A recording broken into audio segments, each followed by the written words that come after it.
Bonjour à tous. Donc aujourd'hui, c'est la deuxième journée de notre série d'enseignement de jeûne et de prière pour ce mois d'octobre.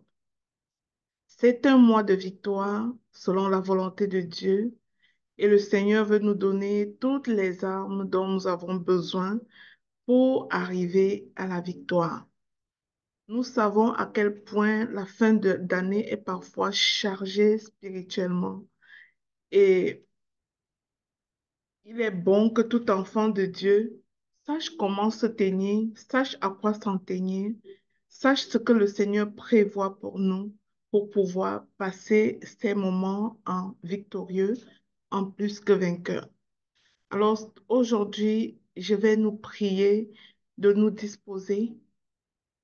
Disposons-nous pour le message que le Seigneur va nous donner. Disposons-nous pour sa volonté, pour recevoir véritablement, non pas avec notre tête, mais que cette parole que nous allons recevoir descende dans notre cœur et nous transforme véritablement. Père, nous te bénissons, nous te rendons grâce, nous élevons ton Saint-Nom, nous te célébrons. Tu es Dieu, tu es roi, tu es le même hier, aujourd'hui et éternellement. La parole dit qu'en toi, il n'y a aucun nombre de variations. Tes attributs ne changent pas. Ta fidélité ne change pas. Ta loyauté ne change pas. Tu es un Dieu juste et bon. Et ta bonté à notre égard ne dépend pas de ce que nous sommes, ne dépend pas de notre comportement, ne dépend pas de qui nous sommes. Papa, si nous sommes déjà debout ce matin, bien qu'étant pécheurs, tu nous as donné la grâce de voir un nouveau jour. Tes bontés se renouvellent dans nos vies chaque jour, Seigneur, parce que tu es un Dieu bon, tu es un Dieu juste, tu es un Dieu qui te tient au chevet de tes enfants. Tu es un Dieu qui prend soin de tes enfants que nous sommes, malgré notre entêtement, malgré notre éloignement parfois, malgré la dureté de nos cœurs parfois. Merci, mon Dieu, d'être si bon envers nous. Merci d'être si amour à notre égard.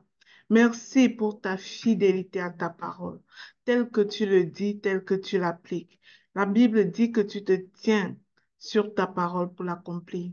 Alors, papa, nous avons le désir de serrer ta parole dans notre cœur, de soupirer à marcher avec ta parole parce que tu te tiens dessus pour l'accomplir. Nous voulons voir l'accomplissement de tes promesses dans nos vies, mais Seigneur, au préalable, nous avons le devoir de serrer ta parole dans notre cœur, de marcher conformément à ta parole. Alors, Père, je te prie de venir à notre secours, de venir à notre aide, parce que sans toi, nous n'y arriverons jamais. Tu es un Dieu bon, papa. Tu es un Dieu amour. Et ta volonté, c'est que tout homme soit sauvé. Ta volonté, c'est qu'avec toi, tes enfants fassent des exploits. Ta volonté, Seigneur, c'est que nous prenions, que nous réalisons qui tu es parce que tu es un Dieu qui se révèle. Alors, pendant ces 7 jours, papa, je te prie de te révéler davantage à nous selon tes différentes facettes. Révèle-nous le Dieu juste que tu es. Révèle-nous le Dieu amour que tu es. Révèle-nous le Dieu fidèle et loyal que tu es. Révèle-nous, papa, ta facette du Dieu de la seconde chance.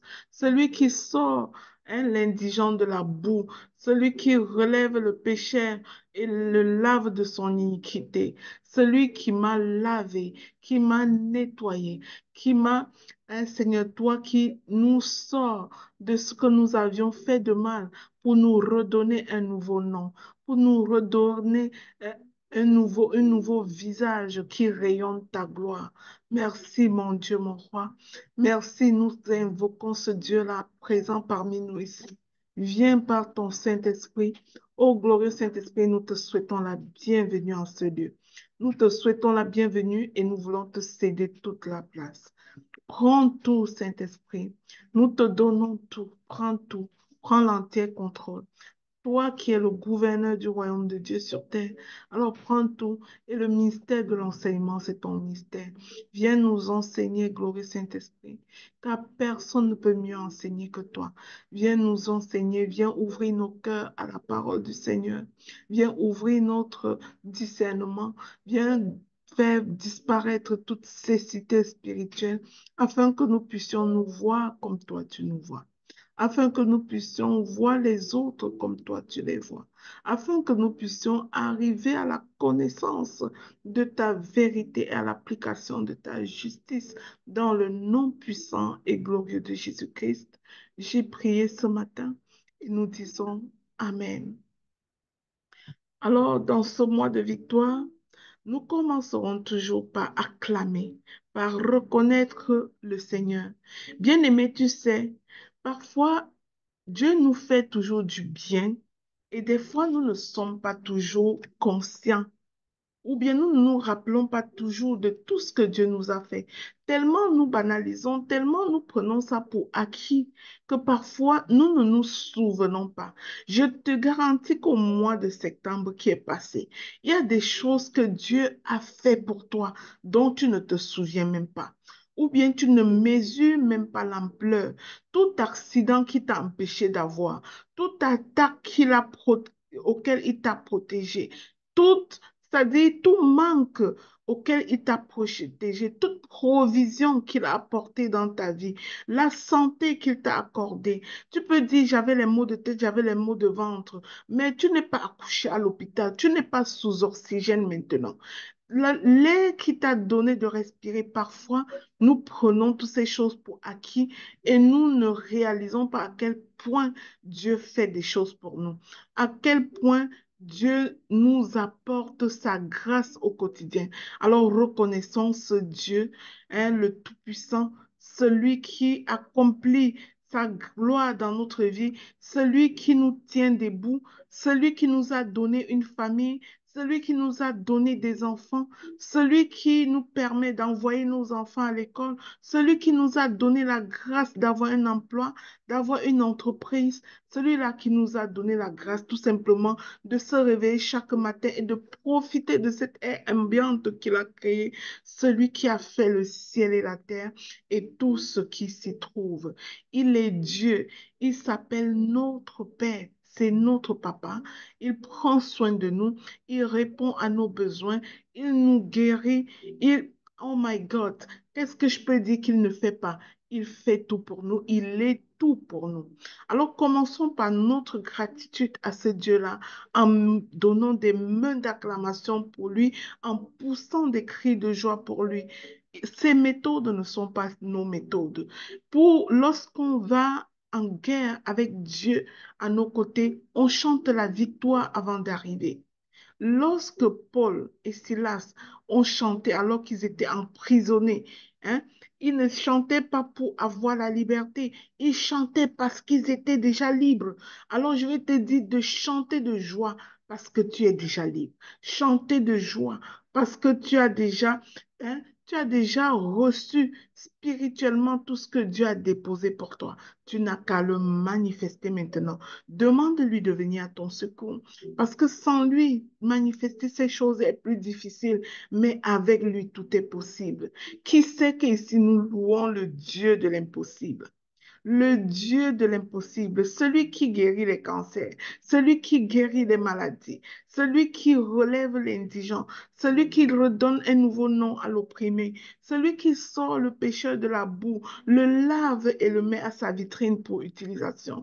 Merci Seigneur d'être ce Dieu-là, ce Dieu de la deuxième chance qui rassemble les enfants qui reconnaissent avoir péché. Ici, nous reconnaissons avoir péché et nous reconnaissons la bonté de Dieu à notre égard. Nous reconnaissons qu'il nous donne une deuxième chance de vivre et de connaître la gloire de son royaume.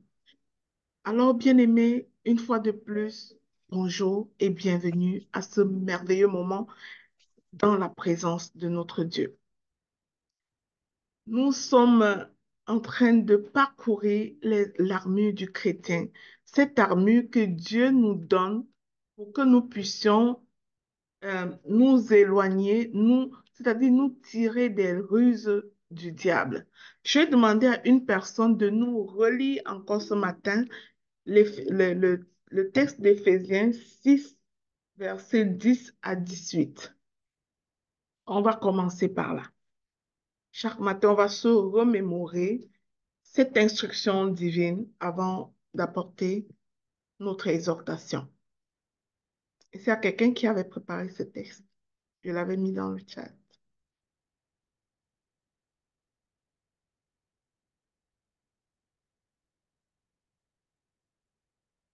Eric, merci Seigneur. Éphésiens 6, versets 10 à 18, s'il vous plaît. Que quelqu'un le lise. Qui veut collaborer avec moi en ce temps? Que personne lise. Éphésiens 6, verset 10 à combien? À 18. À 18, je lis la parole. Au reste, fortifiez-vous dans le Seigneur et par sa force toute puissante.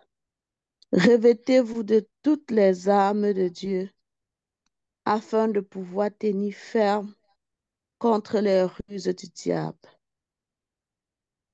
Car nous n'avons pas à lutter contre la chair et le sang, mais contre les dominations, contre les autorités, contre les princes de ce monde de ténèbres, contre les esprits méchants dans les lieux célestes. C'est pourquoi prenez toutes les armes de Dieu afin de pouvoir résister dans le mauvais jour et tenir ferme après avoir tout surmonté. Tenez donc ferme. Ayez à vos reins la vérité pour ceinture. Revêtez la cuirasse de la justice. Mettez pour chaussure à vos pieds le zèle que donne l'évangile de paix. Prenez par-dessus tout cela le bouclier de la foi, avec lequel vous pouvez éteindre tous les traits enflammés du malin. Prenez aussi le casque du salut et l'épée de l'esprit, qui est la parole de Dieu. Faites en tout temps, par l'esprit, toutes sortes de prières et de supplications. Veillez à cela avec une entière persévérance et priez pour tous les saints. Amen. Merci beaucoup pour cette belle lecture. Eh bien, bien-aimés, nous avons compris. Dans ce passage, le Seigneur cite tous les éléments de ce qu'il appelle l'armure qui vient de Dieu. Et hier, nous avons vu l'importance de la ceinture de la vérité. La vérité qui est le fondement de toute vie chrétienne. Et aujourd'hui, nous poursuivons notre parcours de l'armure spirituelle avec la deuxième pièce que nous propose le Seigneur. Il parle de la cuirasse de la justice. Tenez donc ferme, ayez à vos reins la ceinture pour vérité, revêtez la cuirasse de la justice. On va toujours rappeler le contexte. Nous savons que celui qui a parlé, qui a transmis cette parole de la part du Seigneur, c'est l'apôtre Paul. Et l'apôtre Paul se tenait sur sa culture de Romain pour nous expliquer ce qu'il avait à transmettre comme message. Et il faisait référence à l'armure chrétienne en pensant, c'est-à-dire il nous la montrait en comparaison à ce qu'il y avait dans l'armée romaine. Hier, nous avons vu que la ceinture, c'était ce que l'armée romaine mettait autour de son rein, et cette ceinture-là portait ses différentes armes. Maintenant, la justice, la cuirasse de la justice. La cuirasse dans l'armée romaine était une plaque solide qui protégeait les organes vitaux, en particulier le cœur. Donc, la cuirasse de la justice protégeait leur cœur. Ça protégeait les organes vitaux de telle manière que même si les flèches de l'ennemi devaient l'atteindre, que ça vienne buter sur cette cuirasse et que ça ne l'atteigne pas.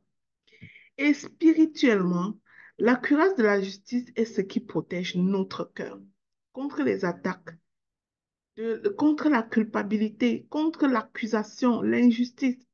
Vous savez, ce qu'on appelle les blessures de l'âme, là, les blessures émotionnelles.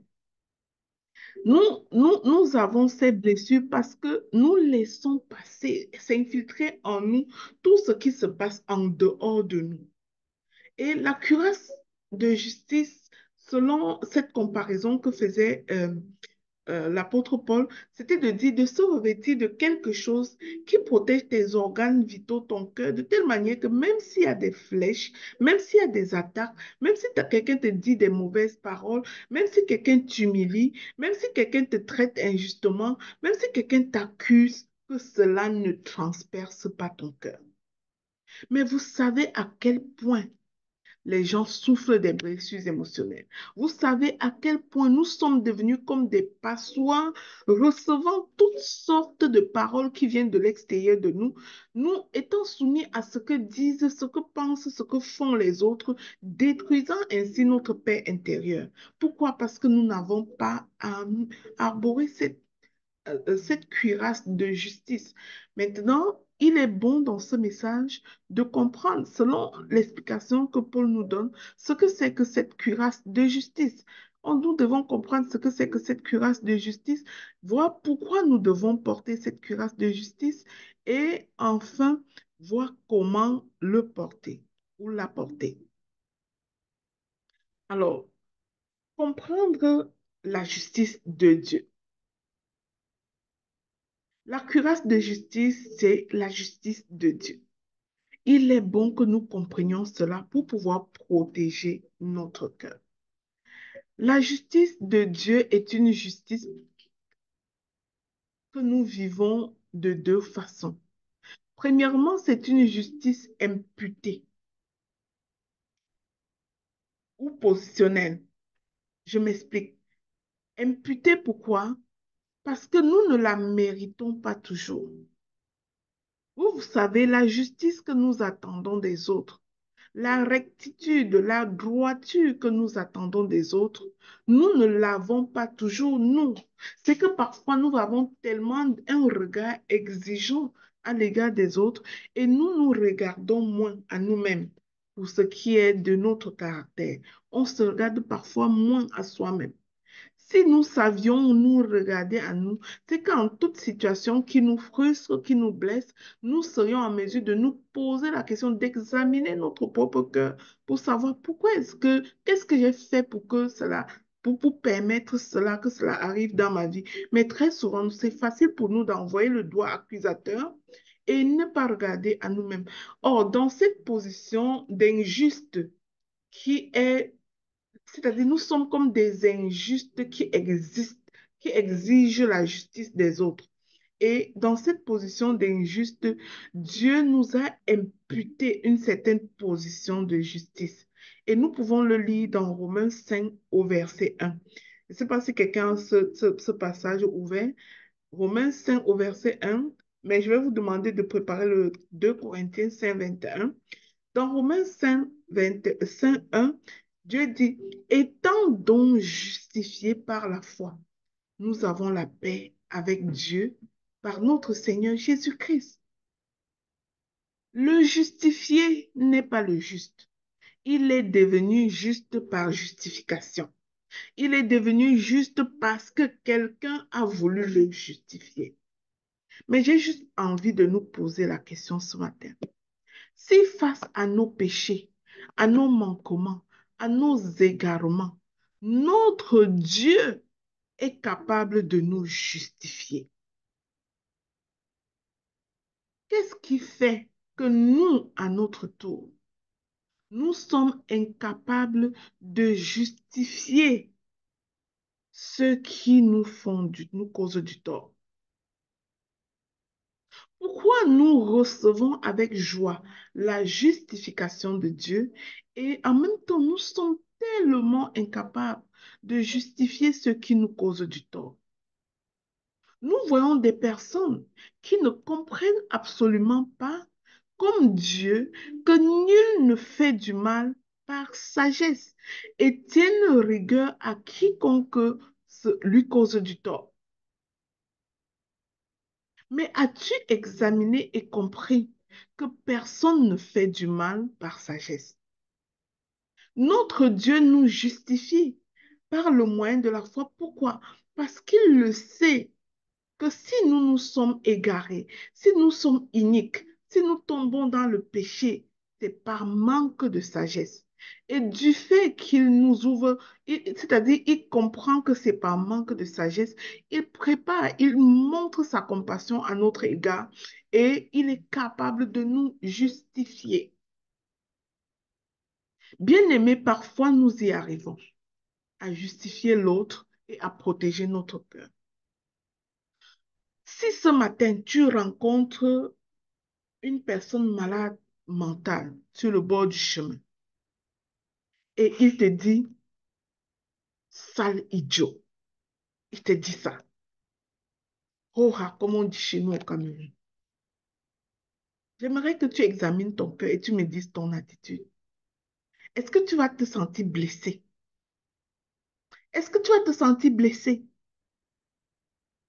Est-ce que tu vas te sentir, est-ce que tu vas transporter une blessure dans ton cœur, une fâcherie, une haine, une rancune, parce que cette personne malade mentale a dit idiot quand tu passais? Je crois que non. Et pourquoi est-ce que tu ne le dis pas? Parce que toi, tu te mets à la hauteur de le justifier. Tu te justifies en te disant qu'il ne va pas bien. Tu le justifies en te disant que il ne sait pas ce qu'il fait. Tu le justifies en te disant que, comme on dit chez nous en Afrique, il est fou. Tu le justifies en disant ça. Et là, ton cœur ne reçoit pas cette flèche qui t'a envoyé. Mais deuxième cas de figure, rentre à la maison et ton mari te dit maintenant, idiot.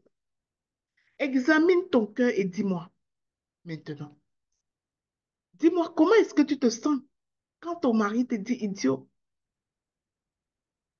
Parce que ta capacité à donner la justification est sélective, tu vas te sentir transpercé au niveau du cœur par l'égarement, par le manque de sagesse de ton mari. Mais pourquoi tu te laisses transpercer au niveau de ton cœur et tu permets que la mauvaise parole de ton mari ou de ta femme ou de ta mère ou de ta grand-mère, n'importe qui te blesse? C'est parce que ta cuirasse de justice ne fonctionne pas. Tu es capable de justifier une certaine personne en bordure de route, mais tu n'es pas capable de comprendre que autant que cette personne malade mentale en bordure de route, ton mari aussi manque de sagesse. Ta femme aussi manque de sagesse. Ta mère aussi manque de sagesse. Sinon, dites-moi, bien-aimé, quel est ce mari sage qui humilierait sa femme? Quelle est cette femme sage qui, c'est-à-dire qui humilierait son mari et qui lui manquerait du respect? Quelle est cette maman sage qui maudirait son enfant? Quel est cet employeur sage qui détruirait son employé? Bien-aimés, portons la cuirasse de la justice, pas de façon sélective, mais en tout temps. La parole de Dieu dit que Dieu nous a fait semblables à lui. Dieu nous a accordé de porter sa nature. Et cette nature de Dieu est en toi. Donne-lui la liberté de se manifester. Tu es capable de pardon. Tu es capable de compréhension. Tu es capable de dire à ton frère, je te pardonne car tu ne sais pas ce que tu fais. Ainsi, tu vas garder ton cœur en paix. Juste à faire comme Jésus. C'est ce que Jésus a fait quand on l'a crucifié. Il a manifesté cette cuirasse de justice. Il a dit à ceux qui l'ont crucifié, je te pardonne, car tu ne sais pas ce que tu fais. Oui, bien-aimé, parfois nous disons, mais contrairement à ce fou en bordure de la route, mon mari, lui, sait de ce qu'il me fait. Il est conscient. Mais j'ai une question pour toi. Qui t'avait dit que être conscient, c'est être sage? C'est qui t'a menti comme ça? Que être conscient signifie être sage. Tous ceux qui font du mal le font par manque de sagesse. Si on était tous sages, on ne ferait du mal à personne. Et nous ne sommes pas épargnés. Chacun de nous peut faire du mal parce que nous sommes humains et parfois nous manquons de sagesse. Raison de plus pour savoir que ton semblable tombe comme toi, tu peux tomber. Alors, bien-aimés, je nous encourage à porter cette cuirasse de justice. Ceux qui me connaissent bien savent que c'est mon combat. Mon combat, c'est que nous puissions manifester le caractère du Christ, notamment à ce niveau, pour protéger notre cœur, parce que Dieu dit, protège ton cœur plus que toute autre chose. La justice, la vraie, elle est imputée. Elle est imputée. Parce que la vraie justice n'arrive jamais sans capacité de pardon. J'aimerais que quelqu'un lise 2 Corinthiens 5, verset 21.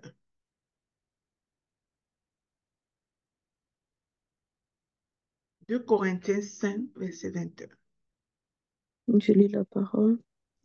Celui qui n'a point connu le péché, il l'a fait devenir péché pour nous, afin que nous devenions en lui justice de Dieu. Bien-aimé, celui qui n'a point connu le péché. Toi qui es exigeant envers ton frère, ta soeur aujourd'hui, parce que tu t'es dit qu'il a commis tel tort. Si tu es chrétien, si tu te revendiques d'être chrétien, ça veut dire que Christ est ton modèle. Et quand on a un modèle, on soupire de ressembler à son modèle. On soupire de faire comme son modèle. Alors si Christ est ton modèle, lui qui n'avait point péché, hein, il a justifié, il nous a justifiés. Toi qui te dis pas pécheur et que l'autre est fautif, l'autre t'a fait ci, l'autre t'a fait ça, pourquoi tu ne, c'est-à-dire, pourquoi tu ne développes pas cette partie du Christ, ce caractère du Christ qui est la capacité d'entrer en compassion avec tous, de tout justifier, de nous aimer encore et encore malgré nos égarements. Bien-aimé, ce n'est pas juste quelque chose d'impossible, c'est quelque chose de très possible. Tu peux y arriver. Et c'est très simple. Chaque fois que tu vas te souvenir face à quelqu'un qui te cause du tort, que cette personne manque de sagesse, tu seras en mesure d'ouvrir cette porte de la compassion. Tu vas tomber en pitié pour cette personne. Pauvre lui, il manque de sagesse. S'il était sage, il n'en serait pas arrivé là. Et puis là, tu peux prier pour cette personne, pour que Dieu lui donne la sagesse de ne plus humilier les autres, de ne plus blesser les autres, de ne plus porter ce mauvais caractère, de ne plus se laisser utiliser par l'ennemi.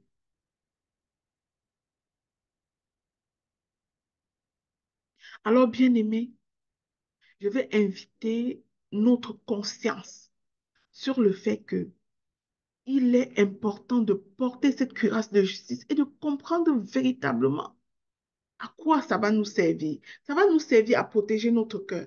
Parce que chaque fois que tu prêtes une mauvaise intention, chaque fois que tu montres le doigt accusateur à l'autre, souviens-toi qu'il y a plusieurs autres doigts qui te doigtent et qui te poignardent dans le cœur et tu te blesses. Mais si tu avais dit, je te pardonne, tu ne sais vraiment pas ce que tu fais. Tu vas voir comment la paix que Dieu seul sait donner va t'envahir et ton cœur sera préservé. Cette justice n'est pas qu'une justice racontée.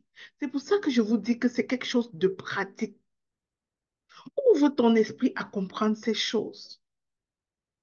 Dans Michée 6 au verset 8, il dit, on t'a fait connaître, ô homme, ce qui est bien et ce que l'Éternel demande de toi. C'est que tu pratiques la justice, que tu aimes la miséricorde, que tu marches humblement avec ton Dieu. Voilà les trois choses selon Michée. Que tu pratiques la justice, c'est-à-dire ce que tu ne veux pas que l'autre te fasse là, toi-même ne lui fais pas ça. Tu connais ce qui est juste, alors ne fais ce qui est injuste à personne. Ça, c'est ta responsabilité personnelle. Maintenant, ta responsabilité à l'égard des autres, c'est de les aimer. Qui a déjà lu dans mes livres, l'autre n'existe dans ta vie que pour éprouver ta capacité à aimer. Ta responsabilité personnelle, c'est d'être juste. Ta responsabilité à l'égard des autres, c'est de les aimer et de leur accorder miséricorde lorsque ils ont fait ce que tu ne partages pas. Et troisième chose, c'est de marcher humblement avec ton Dieu. De faire toutes ces choses, c'est-à-dire de te livrer à la justice, d'aimer les autres et d'accorder miséricorde humblement par amour pour ton Dieu, par obéissance à ton Dieu. Quand tu le fais, tu es en train d'obéir à Dieu. Chaque fois que tu pardonnes à quelqu'un, souviens-toi que tu ne fais pas du bien à cette personne. Tu es en train de faire du bien premièrement à toi et tu es en train d'obéir à Dieu. Parce que pardonner à quelqu'un n'empêche pas que la personne subisse pour ses fautes, hein. C'est pas à toi de le faire subir, c'est à Dieu si Dieu le veut. Dans 1 Jean 3, verset 7, il est écrit ceci, que personne ne vous séduise. Celui qui pratique la justice est juste, comme lui-même est juste. Si tu pratiques la justice, tu es juste comme Dieu est juste. Que personne ne vous séduise. Pratiquer la justice, c'est quoi? C'est marcher dans l'intégrité. C'est pardonner. C'est faire toi-même ce qui est droit. C'est aimer la vérité que Dieu te donne. C'est rejeter l'injustice, mais embrasser ton frère. C'est rejeter l'injustice, mais embrasser ta sœur. C'est rejeter l'injustice, mais continuer à aimer ton époux. C'est rejeter l'injustice, mais aimer encore ta femme. Bien-aimé, rejette le comportement, le mauvais comportement, et non la personne. Rejette le mauvais comportement et non la personne. Nous voyons dans ce passage d'Éphésiens que Dieu dit, nous n'avons pas à lutter contre les êtres de chair, mais contre la puissance et contre les autorités. Ça veut dire que chaque fois que, au lieu de rejeter l'injustice, tu rejettes la personne, tu es en train de rater de cible. Tu es en train de combattre la chair et le sang. Tu es en train de combattre ton semblable au lieu de combattre l'esprit méchant qui utilise les faiblesses de ton frère pour t'attaquer injustement. Alors la cuirasse de justice est à la fois un don de Dieu, mais surtout un style de vie que je te demande, s'il te plaît, de commencer dès maintenant, si ce n'est pas encore le cas. Maintenant, pourquoi avons-nous besoin de porter cette cuirasse de justice? Premièrement, pour protéger notre cœur contre les accusations, comme je viens de le dire. Apocalypse 12:10 appelle Satan l'accusateur des frères. Il cherche à nous condamner pour nous éloigner de Dieu. Mais Dieu nous dit en Romains 8, verset 1 que Il n'y a donc maintenant aucune condamnation pour ceux qui sont en Jésus-Christ. Que quelqu'un ici dise, il n'y a plus de condamnation pour moi, car je suis en Jésus-Christ. Peu importe ce que les gens vont dire de toi, peu importe les flèches que les gens vont t'envoyer, tu les reçois parce que tu ne reconnais pas qui tu es en Jésus-Christ. Si tu le reconnaissais, tu aurais tellement les yeux de compassion envers le monde entier. Et quand on voudra t'attaquer, on voudra te faire mal, tu les regarderas du haut de ton piédestal de la compassion et aucune flèche n'atteindra ton cœur. Deuxième chose, c'est pour résister à la culpabilité. Tu sais, parfois, ce n'est pas que les autres qui nous accusent, c'est nous-mêmes. Quand nous savons que nous avons péché, nous avons commis ce crime, nous avons fait ce gaffe, parfois nous sommes tellement durs à notre propre égard que nous nous disons que Dieu ne peut plus nous aimer, Dieu ne peut même plus nous pardonner. C'est grave, trop, trop grave ce qu'on a fait. Bien-aimé, je vais te dire aujourd'hui que il n'y a aucun péché qui soit si grave que Dieu ne puisse pardonner. Il n'y a aucun péché qui soit si grave que Dieu ne puisse pardonner.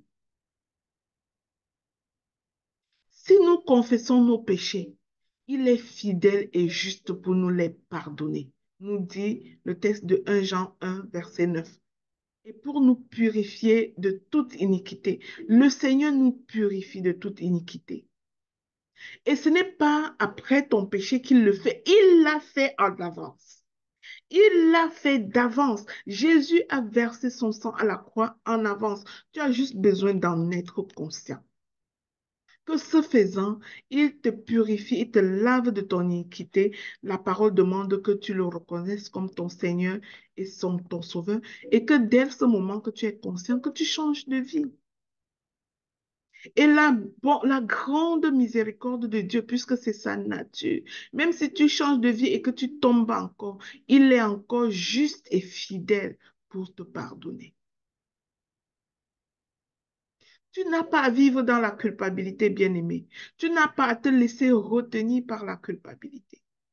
Parce que tu portes cette cuirasse de justice, une justice qui t'a été attribuée. Le méchant prend la fuite sans qu'on le poursuive, dit Proverbe 28, 1. Mais le juste a de l'assurance comme un jeune lion. Tu es tu es cette personne justifiée. Tu dois vivre dans l'assurance. Alors la culpabilité, si tu ne le sais pas, bien aimé, ça te paralyse. Mais la justice de Dieu te donne l'assurance d'approcher le trône de grâce. Donc tu ne te diras pas, je ne mérite plus les promesses de Dieu parce que j'ai péché. Non, Dieu est miséricordieux. Dans son grand amour, il t'embrasse encore, il t'accueille comme l'enfant prodigue. Reviens à la maison. Reviens à la maison. La troisième raison pour laquelle nous devons porter cette cuirasse de justice, c'est pour nous délivrer de la mort spirituelle. Bien-aimé, la plus grande mort qui puisse exister n'est pas de perdre la vie, la chair que nous avons et d'être enterré. C'est de mourir spirituellement, comme Adam avec son péché dans le jardin d'Éden. En Proverbe 11, verset 4, Dieu dit, au jour de la colère, la richesse ne sert de rien, mais la justice délivre de la mort. Et un autre verset, Romains 6, 23, nous dit, car le salaire du péché, c'est la mort, mais le don gratuit de Dieu, c'est la vie éternelle en Jésus-Christ. Alors, tu mérites la mort par ton péché, mais Dieu te donne un don gratuit. Oh my God, de la vie éternelle en Jésus-Christ.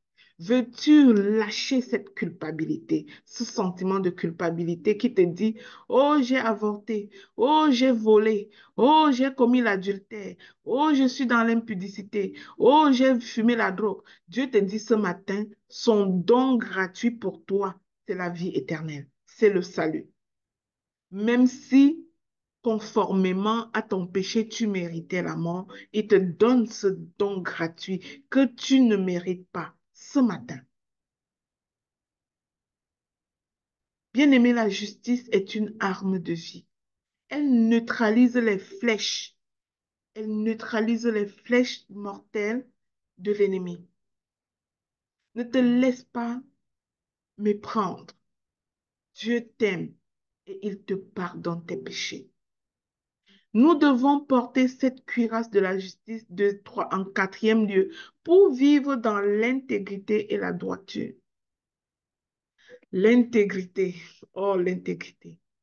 Nous savons à quel point nous sommes dans une vie de faux semblants, où les gens disent ce qu'ils ne font pas, où les gens font ce qu'ils ne disent pas. Hein? Nous vivons dans un monde de faux semblants. Je vais demander à un enfant de Dieu d'appeler, de crier à Dieu ce matin et d'appeler Dieu qui vienne lui délivrer des faux semblants, afin que tu deviennes véritablement intègre, que ta parole, que ton oui soit oui, que ton non soit non, que ce que tu dis corresponde à ce que tu fais, que ce que tu fais corresponde à ce que tu dis. Combien nous voyons des bons, c'est-à-dire des bons enseignants des principes et théories, mais qu'on aura juste honte à regarder à leur vie, qu'on aura juste honte à regarder leur propre conduite. Notre monde est rempli de faux semblants, bien-aimés. Je ne sais pas pour vous, mais c'est ça. Et les réseaux sociaux ne viennent pas aider à cela. Les réseaux sociaux viennent amplifier ces faux semblants. Mais j'aimerais te dire de ne pas te laisser abrutir par ce que les réseaux sociaux nous offrent aujourd'hui. Ne te laisse pas abrutir.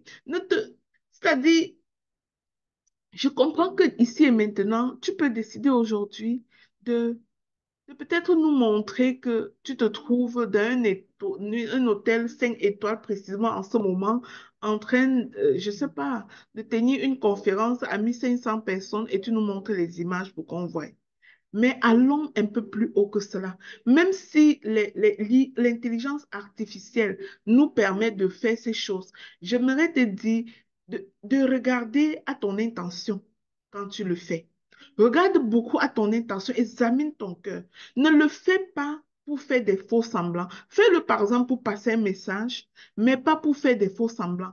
Fais-le dans l'intention juste de meubler ta publication avec une image, mais pas pour tromper la vigilance de quelqu'un et l'attirer à toi en lui disant que tu es ce que tu n'es pas. S'il te plaît, il est tellement urgent de nos jours de commencer à veiller véritablement sur notre cœur et sur nos intentions.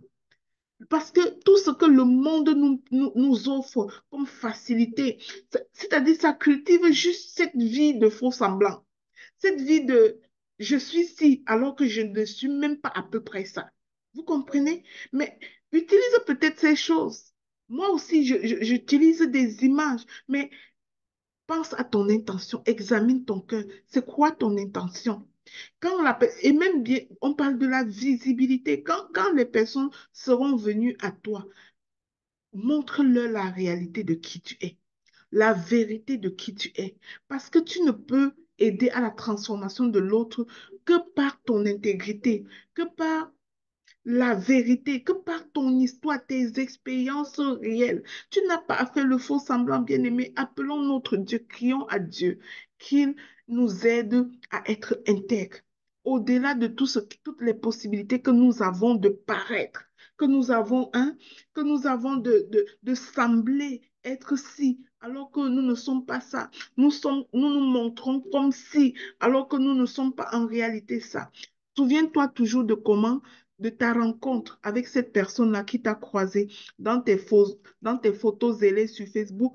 Souviens-toi de ta rencontre en vrai avec cette personne et pose-toi la question, quelle image je vais quelle image je veux projeter à la personne en vrai, au-delà des réseaux sociaux, au-delà de ce que je peux montrer comme photo, au-delà de toutes les posts que je peux écrire. Quelle image est-ce que je projette à la personne là en vrai lorsqu'il y a rencontre, lorsque je m'exprime? Qu'est-ce que je projette?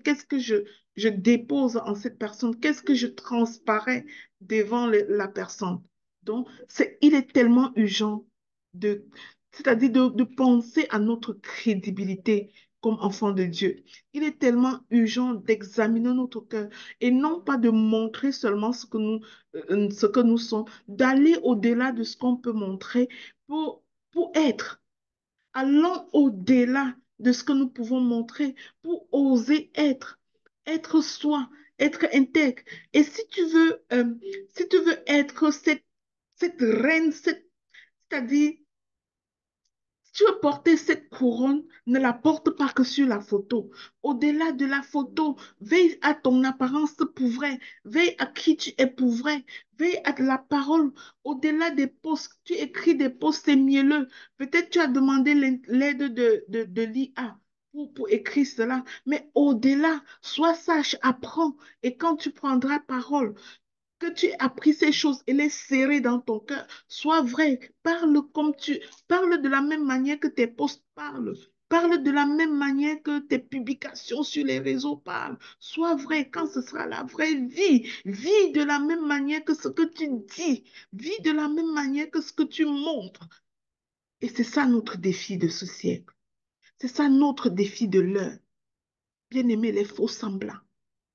Dieu veut que nous sortons des faux semblants, que nous commençons à être véritablement. Le jour que tu vas rencontrer cette communauté que tu as en ligne, hein, qu'il n'y ait aucun nombre de variations, qu'on ne se dise pas, est-ce que c'est la personne que je vois chaque jour sur Internet ici? Non, qu'il n'y ait aucun nombre de variations, qu'il n'y ait aucun nombre de variations, parce que ces choses-là ne t'ont pas permis seulement de nettoyer des photos et d'utiliser des belles paroles, mais ça t'a permis de travailler aussi ton caractère pour être une meilleure personne. Alors, comment revêtir finalement cette cuirasse de justice? Comment revêtir cette cuirasse de justice? Philippiens 3, verset 9 nous dit, n'ayant pas ma justice, celle qui vient de la loi, mais celle qui s'obtient par la foi en Christ. Pour revêtir cette justice, tout va commencer par une relation personnelle avec Jésus. C'est cette relation personnelle avec Jésus qui va te faire développer la crainte de Dieu au-delà de tout se paraître, qui va te faire développer la crainte de Dieu pour finalement être. Le monde est trop sur le paraître, mais Dieu recentre le débat ce matin en disant, oui, utilise toutes ces choses. Attire à toi des personnes avec tous ces posts, toutes ces communications des réseaux sociaux, mais sois l'image du Christ. Mais sois en vrai l'image du Christ dans ta génération. Sois en vrai ce que Dieu attend de toi dans ta génération. Dans le deuxième lieu, il faut vivre dans l'obéissance et l'intégrité. Oh my God, l'intégrité. L'intégrité, c'est un si grand mot de nos jours.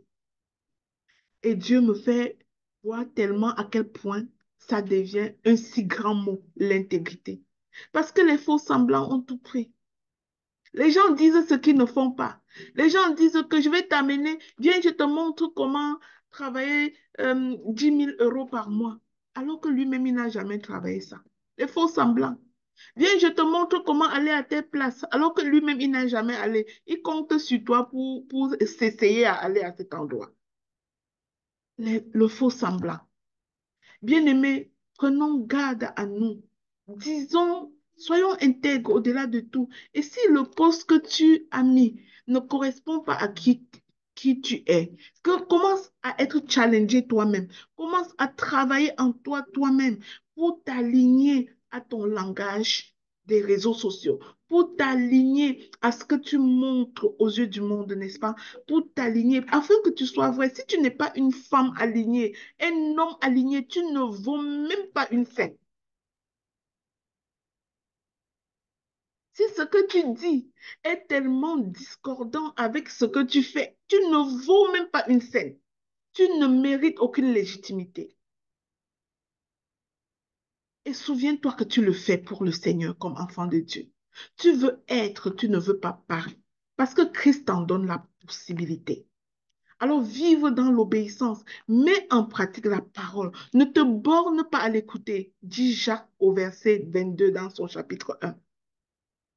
Mets en pratique la parole, ne te borne pas à l'écouter. 1 Pierre 1, 15. De même que celui qui vous a appelé est saint, vous aussi soyez saints dans toute votre conduite. Bien-aimé, que ta conduite ne soit pas mensonge, que ce que tu montres ne soit pas mensonge, que ce que tu montres ne soit pas trompeur. Sois toi. Si j'ai un message à dire après cette cuirasse de justice, c'est dire, sois toi. Sois toi en public comme en privé. Que la personne qui se montre en public continue à être elle-même lorsqu'elle est seule et que personne ne la voit. Il y a des personnes que lorsque tu les rencontres, mon Dieu, tu peux te donner une idée, je ne sais comment, extraordinaire. Mais quand elles seront en dehors des caméras, ce n'est pas du tout la même personne. Sors de ça. Sois aligné. Sois toi partout. Tu peux choisir comment tu te présentes sur les réseaux. Tu peux choisir d'avoir toujours une couronne sur la tête, d'être toujours cette femme élégante, royale, digne de respect. Mais nous apprécierons te voir digne de respect en tout temps. Même lorsque tu es caché, sois digne de respect pour la gloire de Dieu. Hein? Fais-le par obéissance à Dieu. Rejette le péché et marche tête haute dans la lumière. Ça, c'est la dernière chose que tu vas faire pour porter la cuirasse de justice. Rejette le péché. Ésaïe 1,17 nous dit, apprenez à faire le bien. Recherchez la justice. Protégez l'opprimé. Apprenez à faire le bien. Recherchez la justice. Protégez l'opprimé. Et dans 1 Jean 1,7, le Seigneur nous dit, si nous marchons dans la lumière, comme il est lui-même dans la lumière, nous sommes mutuellement en communion. Et le sang de Jésus nous purifie de tout péché. Wow, la parole de Dieu est tellement sucrée. Alors voici une application pratique pour toi, bien-aimé. Où est-ce que ton cœur est exposé aujourd'hui? Est-ce que c'est exposé aux accusations du passé? Est-ce que ton cœur est exposé à la culpabilité de tes erreurs? Est-ce que ton cœur est exposé à ce que tu trouves injuste chez les autres? La cuirasse de justice est ton bouclier. Reçois la justice de Christ. Je te supplie de marcher dans l'intégrité. Sors des faux semblants, même si tout le monde le fait. Mais toi, travaille à ton intention par rapport à tout ce que tu fais. Refuse que le diable t'emprisonne dans le mensonge. Retiens ceci. Sans justice, ton cœur est vulnérable. Avec la justice de Dieu, ton cœur est gardé et ton témoignage de vie est solide, transformateur pour les autres. Je prie que le Seigneur te visite maintenant. Je te remercie, Seigneur, pour le don de la justice en Jésus-Christ. Que chacun de tes enfants ici choisisse aujourd'hui de revêtir la cuirasse de justice. Protège nos cœurs des accusations, Seigneur. Garde-nous dans l'intégrité et fais de chacun de nous un témoin fidèle de ta sainteté. Mais bien aimé, ceci pour arriver commence par une vie d'intimité avec Jésus. Es-tu en paix avec Jésus? Si tu veux faire la paix avec Jésus ce matin, et que ça te monte véritablement à cœur et que tu veux vivre cette chose.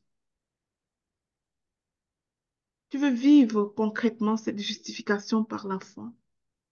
Tu veux avoir ton cœur gardé par la justice de Dieu. Tu veux être protégé contre toute accusation de l'ennemi. Tu veux rejeter toute culpabilité et marcher dans la liberté. Tu veux vivre dans l'intégrité et la droiture.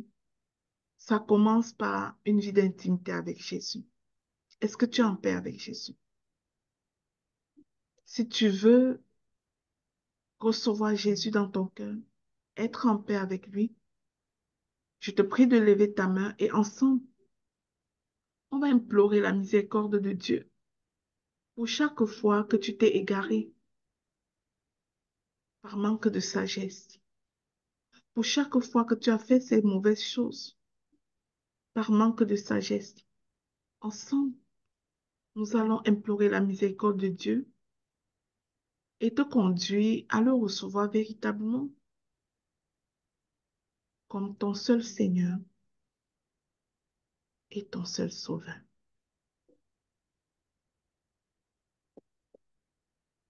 Si tu te sens pas en paix avec Christ, si tu te sens, si tu te reconnais dans tout ce qu'on s'est dit ce matin et tu te dis, waouh, je veux faire la paix avec le Seigneur. Je m'engageais à aller libérer les prisonniers de mon cœur. Tu lèves ta main, ensemble on va prier. Alors, merci pour les mains levées. Merci Seigneur pour les mains levées. Merci Seigneur, mon Dieu, mon roi.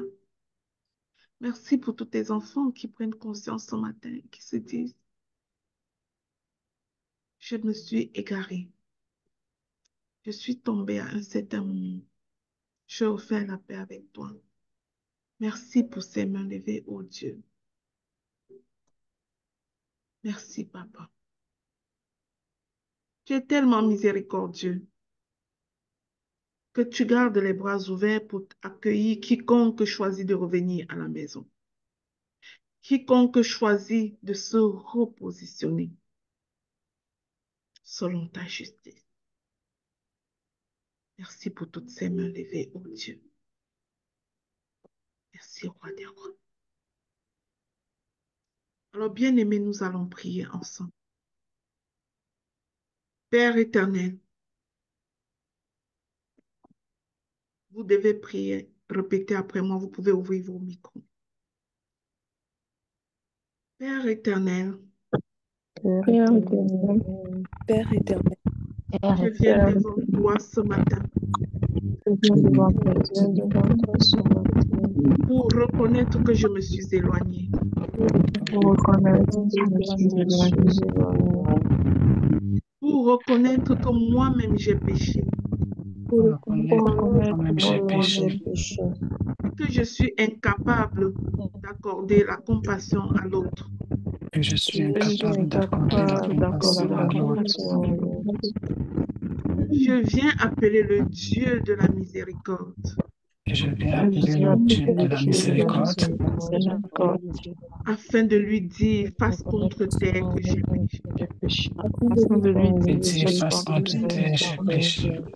j'ai péché. Je mérite la mort, Je Je mérite la mérite mort, la mort. car toi tu dis que le salaire du péché c'est la mort. Car car toi, toi Car tu tu tu dis dis que dis le que le salaire Seigneur, du péché, salaire c'est du la salaire du péché, péché, c'est c'est la la Mais tu mort. mort. me donnes le don gratuit de ta justice. Mais Mais toi, tu me donnes le et don tu tu me me donnes donnes le gratuit don de gratuit ta gratuit justice. de de ta ta justice. justice. Seigneur, je m'ouvre ce matin à ce don de la justice. Seigneur, je m'ouvre Seigneur, ce je matin m'ouvre à ce ce don matin de à la ce don justice. de la justice. Je déclare que je suis justifiée en Jésus Je Je déclare Je dis que que je déclare je suis que suis je suis justifié en justifié en Jésus. justifié Jésus. en et qu'il Jésus. n'y a plus de condamnation contre moi. Il n'y a Et plus Et de il qu'il n'y a n'y a plus de plus de condamnation condamnation condamnation contre contre moi. contre moi. moi. Je reçois le Seigneur Jésus dans mon cœur. Je Je Je reçois le Seigneur reçois reçois le le Jésus Seigneur Seigneur Jésus Jésus dans dans mon mon cœur cœur Comme mon seul sauveur comme comme mon mon seul comme seul sauveur mon sauveur, seul et mon sauveur. seul Seigneur. comme le seul sauveur. et mon seul Seigneur. comme mon Seigneur, je te sauveur. remercie pour le don du Saint-Esprit Seigneur, je te Seigneur, remercie je pour te le don du remercie pour le don Saint-Esprit du Saint-Esprit qui marche avec moi. qui marche avec moi. Saint-Esprit, émane de moi, arrache en moi ce que Dieu n'a pas planté. Saint-Esprit, Saint-Esprit, inonde moi et émane de arrache en moi, moi ce que arrache en moi tu ce n'as pas que Dieu planté. n'a pas planté. Fais-moi témoignage de tout ce que je dois changer dans mon caractère. Fais-moi témoignage de tout ce que je dois Témoignage de tout changer ce dans que je mon dois caractère. changer dans mon caractère. Donne-moi la capacité de changer ces choses. Donne-moi la La capacité de capacité changer de ces changer choses, ces Seigneur. choses, Parce que Seigneur. sans toi, je ne peux rien. Parce que sans Parce toi, que je ne sans peux rien. Amen. Parce que sans après, Amen. Amen. Gloire à Jésus. Gloire à Alléluia. Jésus. Gloire à Amen. Jésus. Amen. Gloire à Dieu. Amen. Gloire à Dieu. Amen. Vraiment, merci ce matin. Disposons-nous pour la louange. Merci, Maman Lina, pour la parole. Merci pour ces brillants enseignements. Merci, Seigneur, car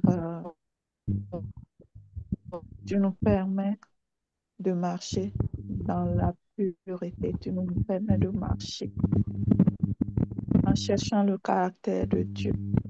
Merci de nous permettre de nous appuyer sur ta justice et non sur notre propre justice.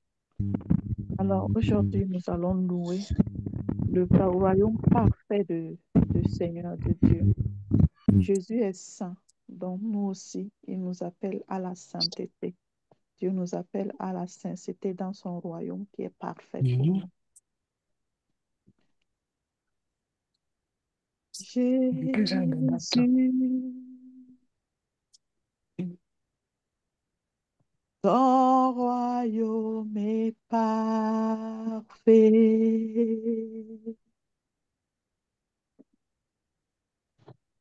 Jésus,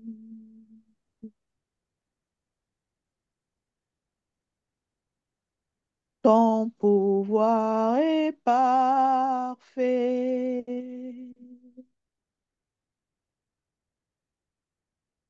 Jésus, ton amour est parfait. Jésus, oui, tu es saint.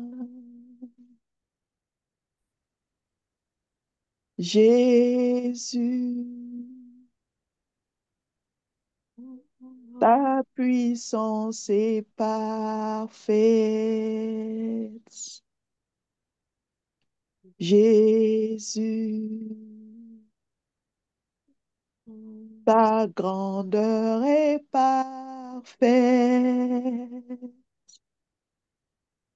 Jésus, ta douceur est parfaite. Jésus, oui, tu es saint. Mon âme t'adore. Jésus, car tu es saint. Oui, tu es saint. Mon esprit t'adore. Jésus, car tu es saint. Oui, tu es saint. Jésus, ta beauté est Yeah, parfaite. yeah, I use it. You sent. Jésus, ta splendeur est parfaite. Jésus, tout en toi est parfait. Jésus, oui, tu es saint. Ton peuple t'adore. Jésus, oui, tu es saint. Mon âme t'adore. Jésus, oui, tu es saint. Mes pensées t'adorent. Jésus, car tu es saint. Oui, tu es saint. Tout le réseau t'adore. Jésus, car tu es saint. Oui, tu es saint. Amen. Adorons-le, car tout en lui est parfait. Il est un Dieu saint, un Dieu parfait qui nous veut de marcher dans la sainteté, dans la perfection. Oui, Père, nous te bénissons, nous te louons, nous te rendons grâce. Merci pour ta douceur. Merci pour tout. Au nom de Jésus, nous avons prié. Amen. Merci, Lina, je remets le micro. Amen. Alors, bien-aimé, merci d'avoir participé à cette deuxième journée.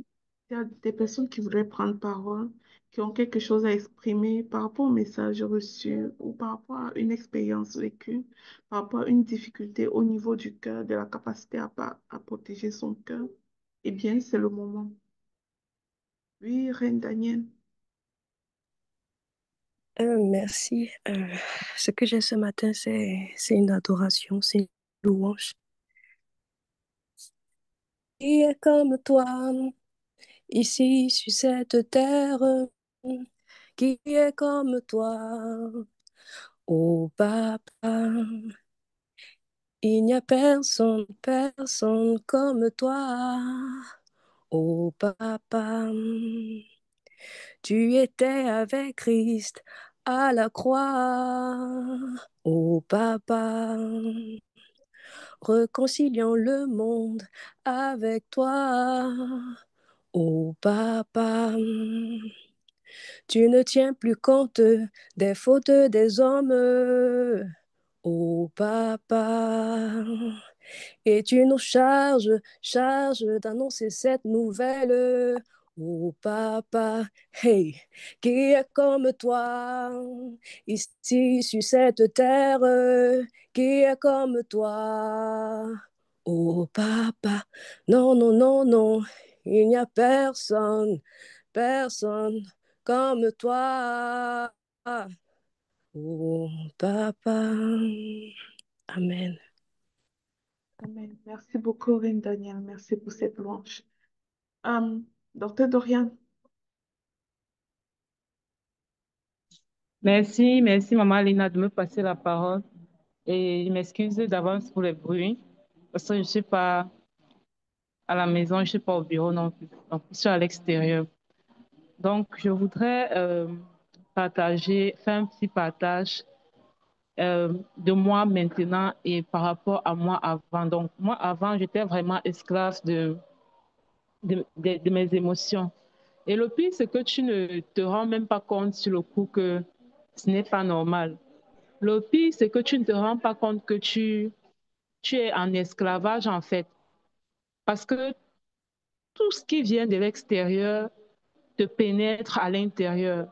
Tu n'as pas justement cette cuirasse de la justice pour bloquer les flèches enflammées de l'ennemi. Quand on parle de flèches enflammées de l'ennemi, parfois, on va voir juste les démons et tout ça. Non, maman a parlé des blessures émotionnelles. Et je dis c'est encore même plus grave que les démons. Parce que quand tu portes ces blessures émotionnelles, c'est une vie d'esclavage en fait. au jour d'aujourd'hui, de la personne que je deviens, je peux dire que c'est impossible d'être pleinement enfant de Dieu, d'être pleinement né de nouveau quand on a encore ce joug de blessures émotionnelles qu'on traîne. Parce que ça vient comme biaiser notre identité. Donc, moi, avant, j'étais vraiment esclave des émotions. C'était normal, la colère, normal d'être triste. C'était normal je sais pas, c'est normal de porter la tristesse, de porter la colère, de porter le ressentiment. À partir du moment où il y a quelque chose, merci beaucoup, maman. Merci. À partir du moment où il y avait une situation ou une circonstance qui justifiait une émotion négative que je pouvais manifester, pour moi, c'était correct et c'était même normal et c'était même légitime que je manifeste cette émotion négative. En fait, comment est-ce que cela aurait pu être autrement? Et quand j'ai connu Maman Lina, elle parlait de dépendance affective. Et quand elle parle de dépendance affective, chaque fois, je regarde d'autres personnes. Et à aucun moment, je me regarde, moi, je dis non, non, moi, je suis une grande coach. Quand même, je suis une grande coach. Je parle de blessures émotionnelles. C'est pas possible que quand maman est en train de parler de dépendance affective, que moi, je fasse partie du lot, en fait. C'est pas moi. J'en ris encore aujourd'hui, mais je prie que le voile soit ôté. Qu'alors qu'on est en train de parler de ces choses, que le voile soit ôté de la face de quelqu'un, en fait. Qui, pendant qu'on est en train de parler, tu es en train de regarder à ton mari, à ton frère, à ta soeur. Tu es en train de regarder à X ou Y, mais il y a un ego, en fait, en toi. Il y a quelque chose en toi qui t'empêche de regarder à toi-même. Et ça, c'est la plus grande forme d'esclavage.